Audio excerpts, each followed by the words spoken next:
weeks later, I start in my midday radio show at 19. Like a nerd, I didn't have any friends. Nerd. Yeah, I was like a nerd. I was like, I love that. I need to learn that. I know a lot of our viewers need to learn that too. Yes, it's okay. It's okay. Well, thank you, Claudia, so much for joining me on the show. And I want to start here. You've been in Austin for over 30 years at this point? 33. I actually lost count, but I've been here since 1999. So you do the math. Oh my God. Okay. So I've never met anybody who's actually from Austin. Like everybody they're from California or, New York or other parts of Texas, but never one who's basically been born and raised here in Austin. Wow. I love it. Been here for over 30 years. Yeah. Now people from California and New York are moving to Austin, and it's expanding. So I've seen Austin grow. So I'm very fortunate. And I love Austin. Yeah. And you've been a radio personality for almost as long. Yes. A long time. I started in 2003 when I was 19 years old. So I'll be 20 years in career working in radio and now TV for the past 12 years. I love having you on the show because we have so much in common. This is actually our first time sitting down talking to one another. We had her daughter and my friend, they were in cahoots and they were like, look, you all have to meet. And I'm so glad that they introduced us to one another. Thank you so much. Tell me, it has been a journey. I got a chance to hear a little bit of your story. How did you end up in radio? How did that work? I was a single mom at 19 years old. I was working at a dry cleaners, and ever since I have memory, 5 years old, I would always listen to radio. I loved music. And so being this gentleman that did sports in AM radio station was one of our clients at the dry cleaning, and I was a front clerk. And I was so excited. I was like in shock that I had met an on-air personality, a DJ. And I was like, you are a DJ? Yes. And he mentioned, I asked him, what kind of school experience do you need? I just graduated from high school. I want to start college and I would love to work in radio. It's like, oh, don't worry. You go ask for Mr. Chewy at this address and you tell him that I recommended you that you want to work in radio. So here I am, 19 years old. I was super excited. I was nervous. I showed up with my pencil skirt, very professional as much as I could. And I showed up and I knocked on the door and he said, look, I was recommended by this person and I'm looking for an opportunity. I have no experience working in radio, but I'm a fast learner. I listen to radio in the morning, at nights, and I just looking for an opportunity. But he just looked at me. I still remember that image, and it was like, fill out the application. But he was an older gentleman. He was super sweet, and he was like, we'll give you a call whenever there's an opportunity. 2 weeks later, he said, you know what? He called me. I was like, hey, CT, there's an opportunity. Are you still interested? I said, sure. But at this moment, I was nervous. I got that call coming today at 5 o'clock to start training. 2 weeks later, I start in my midday radio show at 19. Oh, wow. But the thing is, my Spanish wasn't very good, nor my English, because it was not professional. But they gave me an opportunity, and it started there. Yeah. And now, Claudia Talamantez. Claudia Talamantez. I'm just I think it's just, taking that step and not being afraid of actually asking for opportunities and being honest. Like, hey, I have no experience, but I'm passionate about radio. I'm a quick learner and I'm a team player. Yeah. And I think he saw that because there were other people that had experience, that had their bachelor's degree in communication. And here you go, this 19-year-old girl that had no experience, but I guess they saw something in me that gave me the opportunity. So I'm forever grateful for that. Yeah. Well, I think it's interesting. You being 19, young mother, were you a single mom at that time? Yes. Wow. Single mom. Going forward, Yes. just saying, look, I'm going to do this. It must have been hard. It was very hard but I know that I wanted something better for my babies, my girls. So I wanted to have a career, something that I enjoyed, and better future for my girls. Yeah. So they were actually my motivation to knock and not be afraid of being something different and making a better life for them. Yeah. So how's it been navigating that life and news life? Because I've lived news life and that's hard enough as it is. Throw on top of that single motherhood, trying to do all the things. How has that been for you? Well, it took a while for me to get adjusted because it's about balance. Until I hit my bottom, I had a mentor, I'm going crazy. I don't know what to do, how to balance with managing to being a single mom, managing work because you wanted to prove yourself because it was a male dominated industry in radio. I was like the only female, so I needed to prove myself that I was capable, and not because I was a mom and having 2 girls. They couldn't put me to work and do certain things because, oh well, she has kids and she can't do that. Yeah. But I think it's just balancing work and then with the family. Yeah. So one of the things I love about having you on the show is not only do you do radio and we have a lot of common with being, a media personality, but also you really work to advocate for mental health in the Latin community. Tell me a little bit about that. I think I started advocating about mental health because I learned not so long ago about mental health. And when you go through that and you learn a little bit about what's mental health, I started learning more about it and trying to share it with my audience. And I remember this radio listener, gentleman, called me. He was crying hysterically. And you really don't see men like cry. And he was like, actually, you know what? I don't know what to do. I'm divorced. My wife left me. And I don't want to live anymore. Oh, no. So whenever I was like, you know what? I got scared. I was like, you know what? Stay with me on the line. Here are the numbers that you could call. So I provided with the numbers, and I called the specialist contact that I had to call him right away. And after that, he was actually, went to the hospital and got checked out and all that stuff. And 5 years later, he calls me back to the radio station. I was like, you know what, Claudia? Thank you so much, because that day you saved my life. Oh, wow. And for me, it's just creating that mental awareness about depression, anxiety, bipolar, like the panic attacks, and that it doesn't matter if you are a man. That's normal. It's not like a disease or anything, but it's not talked. It seems like if you are depressed or have certain things of mental health, it's just like estás loco. You're crazy. You can't say that you are, bipolar or que tienes depresión or depressed and all that stuff. Yeah. Wow. Yeah. And so how was it coming to grips with, hey, this is a real issue and this is an issue that's not talked about a lot, Yes. not just for Mexican Americans, but also a lot of subcultures there for Latin Americans. So I think, whenever I have guests and they come and they're having like those, I don't know how to talk, or they're isolated, or with moms that they have their young teenagers, like, I don't know what to do with my son or daughter. They don't want to talk. They don't want to, they don't want to communicate or be around, but I know that they're depressed. Yeah. Or people that have had, unfortunately, kids commit suicide. Yeah. And they didn't know what are the signs. It was like, he's just bored. He just doesn't want to do anything. But it's like, us as parents, like, look for the signs. Is your child going through a depression mode? Yeah. Just to prevent that, because I think nowadays you see that more of the suicide. And I was like, Yeah. I had no idea my child was going through depression or being bullied as well. Yeah. Wow. I think it's hard to see those signs. Yes. When especially you don't know, or you're told not to air out your dirty laundry, or tell people, what's going on, or we keep everything private. I know in the African American community, it's very much, you don't tell your business. Yes. You just don't. And so there's no vulnerability there to share with other people, and especially for Black men. They don't want to reach out. And for Black women, they don't want to ask for help.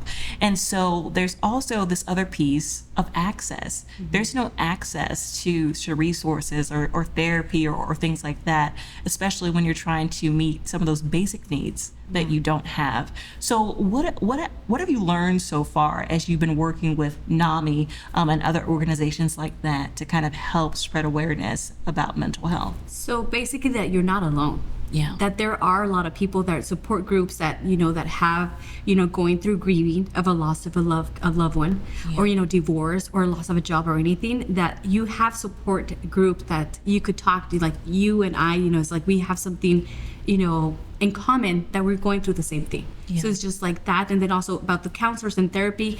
For a lot of people, it's just like therapy is good, because you don't know what childhood traumas that you have. And a lot of our communities have those type of traumas that it goes generation through generations and through generations.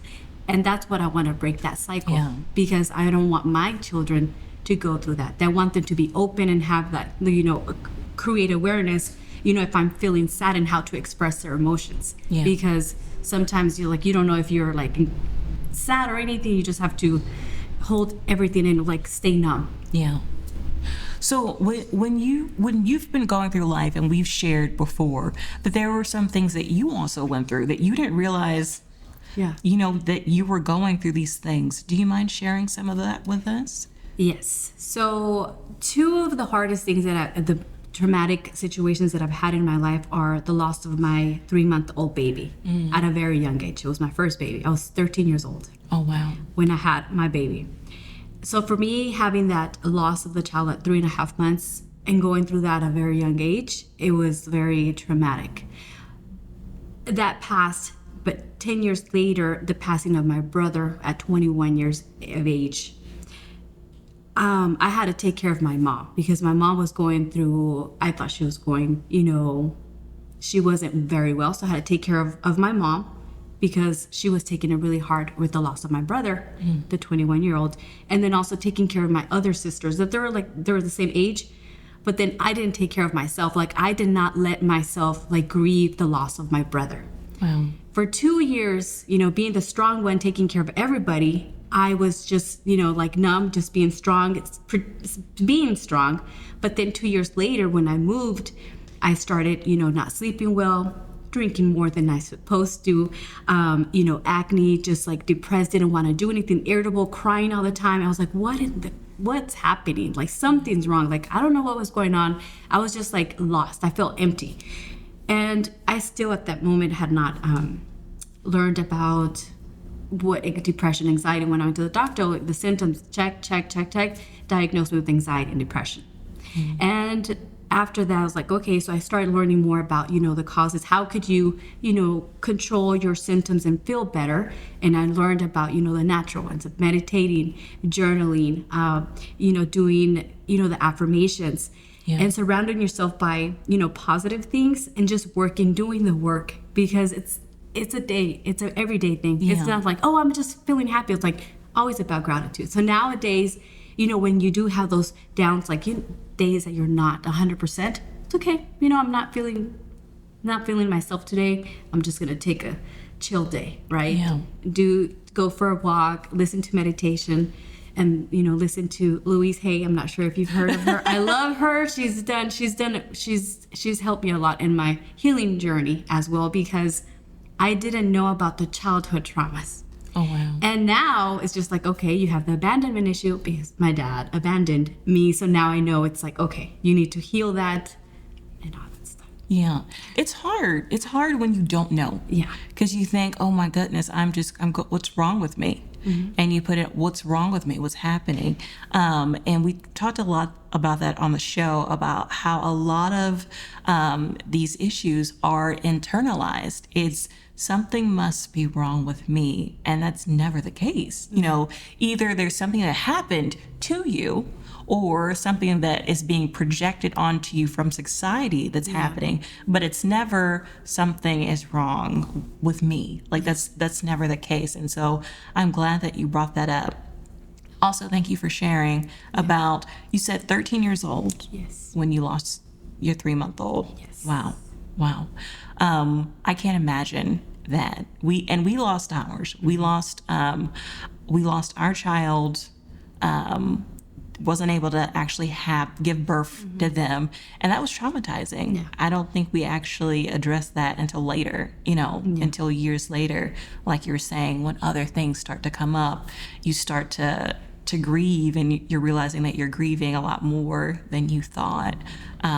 It's more than just that one issue at that time if you don't deal with it. Correct. So what helped you through all of this? Because these are just spark notes compared to what's going on. What do you think helped you through? My mom was a support. Okay. My mom, and I was so young. Now I'm 40. I could say I'm 40. I was 30. Can y'all believe that? She just said 40. 40. I'm 40 years old. Then going back, I was just a child. Now it's just I hug that Claudia at 13 years old. Now I see my babies, my 22-year-old, my 21. I was I can't imagine them going through whatever I went. But it's like I could use that as an excuse of going the wrong route. I just had a baby at a young age, and I'm just gonna, continue that, or be successful and change that, and be a better person and be a better role model for my babies, for my girls.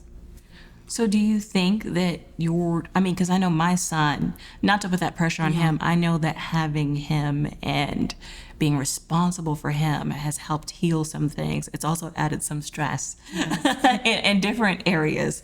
But I know that gave me a different perspective on life. Do you think that was true for you? I think so. Yeah. Yulisa was born 2 years later after the passing. I had her at 15, and I had my first baby at 13, and it helped. But I graduated. I was pregnant to high school, and I finished high school. Oh, wow. You're a powerhouse. I was. Yes. My mom. And I think I don't give myself enough credit to this day, because my daughters are like, Mom, you should share your story, because there's a lot of young girls that have gone through that. And I was like, you know what? I'll get to that point. Yeah. Well, that's the whole point about the show, is sharing these experiences and expressing to people that you're not alone. Yeah. If anything, I want people to take away from the show is that they are not alone, that we all have, for lack of a better word, our mess that we're dealing with. And there's some little girl somewhere, not little girl, but there's some teenager who's probably like, this is the end for me. Yeah. And that doesn't have to be true. No. Yeah. I love that. I love that. So you said your mom was a big support for you. Were there any other resources that just kind of helped you through your time of navigating being a single mom, dealing with grief and loss? I didn't take anything. Like at that moment, at that 13 years old, I didn't have anything. Just I went back to school, finished, dedicated to school. I was always like very like a nerd. Like I didn't have any friends. I was like a nerd. I was never tardy. I was never tardy. I never had a tardy because I had no friends. I didn't stay talking in the hallways. She said I had no friends. But now, the funny thing is just like, hey, you graduated from Lanier High School? I was like, I never remember you. I was like, no, I look different now. Yeah. TV does that. TV does make you look different. I know. But no. Wow.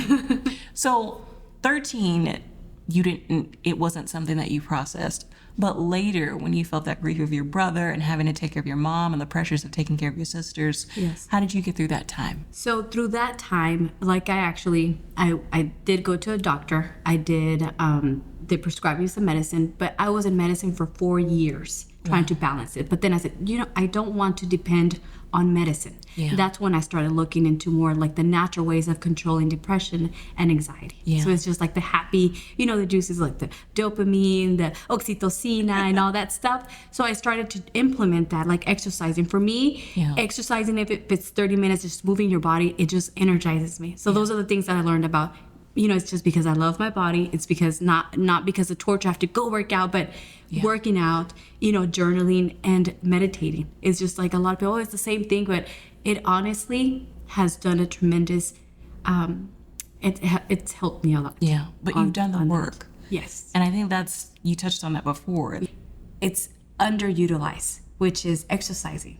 And moving your body, either going for a walk, journaling, meditating, doing the affirmations. And then there is a saying that they say, when you're depressed, that you overthink about the past. Yeah. And then whenever you experience anxiety, you're overthinking about the future. Yeah. So what I've learned is just like, whenever it's like every day, it's in a gratitude every day. Like, what are you grateful for every day, and be in the present. Like right now, when you have like the same energy that you spend on a negative thought, I was like, you know what? Everything's going to be fine. Todo va a estar bien. I love that. And I think being in the present is the key. Yes. That's the thing. It is. Because most people, for me, I feel it all the time. A lot of the time when I'm having negative thoughts, it's because I'm thinking too far in the past or I'm thinking too far in the future, and I'm creating all of these fake scenarios in my head and just living them all out at the same time, which no one can operate like that 24/7 without there being an issue. So tell me, what do you love most about life now? after the therapy, after processing some of that loss, after, you know, raising your children, your 3 beautiful children. It's so hard every time I say that because I'm like 3, and not just children. These are adults. They're adults now with a grandbaby. Yes. How's that now? Now I'm mature. I have the experience. Like I said, oh my God, you're. Whenever they see me with my grandbaby, I was like, is it your baby? I was like, no, it's not my baby. When they see with my daughters, it's like, are they your sisters? And I was like, oh my God. It was like, you know what? I started young, but I'm done young. So it's just like there's cons and pros, but I think there's more pros. Like I wouldn't change anything because it's made me the woman that I am right now. Yeah. And I love my kids and I love my grandbaby, but just be enjoying every day. Like it's very cliche, right? But I live every day like it was the last day. Yeah. That's how I see it. You know, it's just like I try to express to my kids, hug them a little bit more because we were just like not very like physical. Like I love my babies, but I would show them love. I think that's like another episode, the love languages. Yeah. I didn't know experience about the love language, but me for the provider, making sure that there were, you know, the acts of services and, you know, the quality time. Yeah. But not the physical touch or the love language. Yeah. So it's all that stuff. But I enjoy every day. Yeah. As you talk about your story, it just sounds like you had to be everything to everybody all the time. Yes. Wow. People pleaser too. Yeah. Yeah. Yeah. People pleaser, yes to everything, until I was like, you know, it's okay to say no. Because because in my career, I love my career, but I would always say yes to everybody. Everybody, to my family, to my friends, to work, and that was just it drove me crazy. It burnt out. So it's like, you know what? If I feel or being accepted, not rejected because of the childhood trauma and all that stuff, it's just like I need to say yes to everything, because if not, they're gonna leave me or they're gonna reject me and all that stuff. But now it's just like, if I don't want to do it, I won't do it. Just follow your intuition, follow your heart. Yeah. Say yes, say no.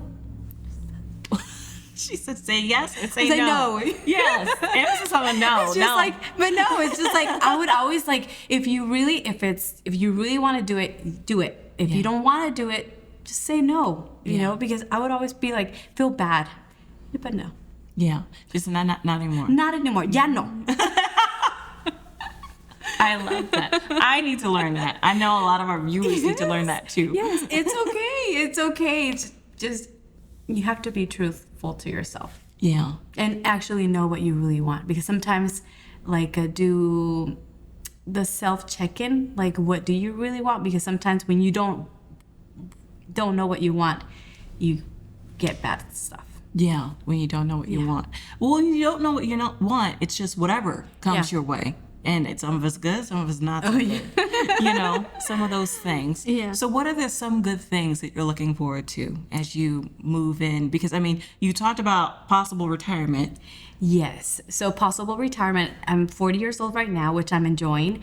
Work in radio, you know, TV for the next 5-10 years. But then also my other passion is, you know, real estate. Yeah. You know, real estate is just like, those are my two passions. I mentioned to you earlier on about that I helped my daughters purchase their home, because my childhood is just like living from home to home. Like, I wanted to have a secured home. Yeah. For you and your family. For me and my family. Now for them and their families. Yes. Wow. You're a good mom. Thank you. My mom didn't help me. I mean, my mom is a great mom, okay? Don't get me wrong. But she did not help me find a home.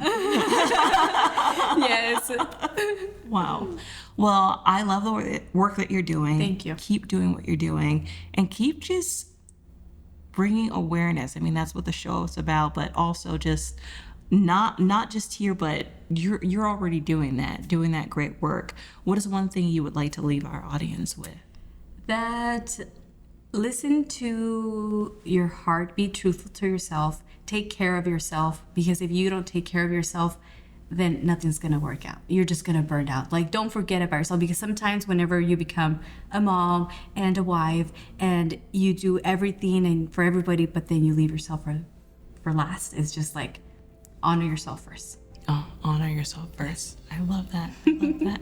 And I love you. I'm so glad we met. Thank you so much. Claudia, You are the real deal. You are the real deal. I'm the real. You're the real deal, not you. This has been The Real Deal with Brie Clark. Make sure you like, share, and subscribe, and you can continue to follow the show on YouTube, Instagram, and Facebook. Until next time, real conversations with real people.